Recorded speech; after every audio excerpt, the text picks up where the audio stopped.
convened a stakeholders conference in Russia in 2 weeks' time, where we'll have representatives and stakeholders in the entire coffee subsector.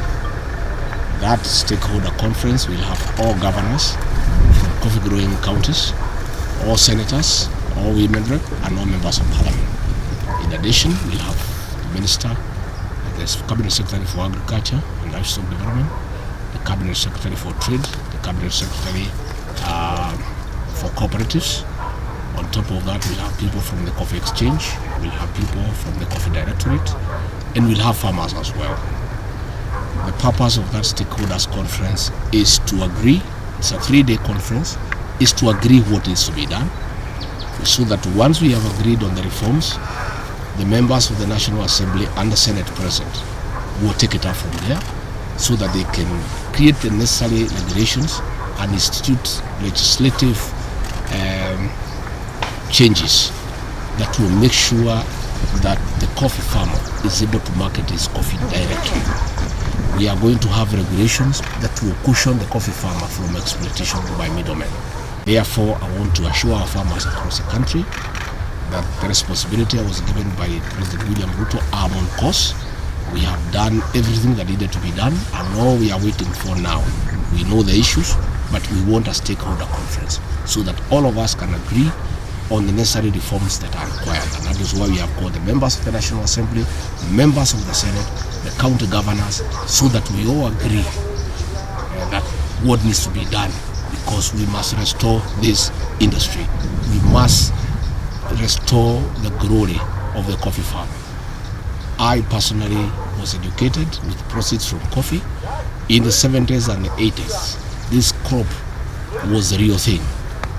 It had a lot of credibility. Any head teacher will allow any child whose father had coffee to continue learning without paying school fees, knowing very well that once the coffee payout comes out, they'll make good the promise.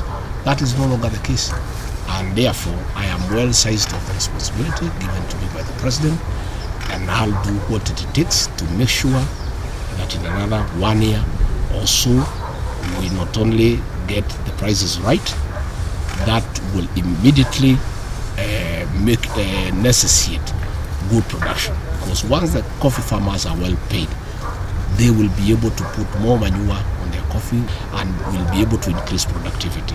And the purpose of this is that other than the farmer getting his money, this will also increase our foreign exchange earning. You know the kind of problems we have in terms of servicing our public debt, that is serviced with hard currency, and we are having a challenge with hard currency. Once we restore coffee production, once we get the prices right, we are going to get increased earnings in foreign exchange, and that is good for our economy, it is good for our trade, it's good for our imports, and it will also stabilize the shilling ultimately. We continue to visit our farmers today during Easter, just to get acquainted with the challenges and what's going on.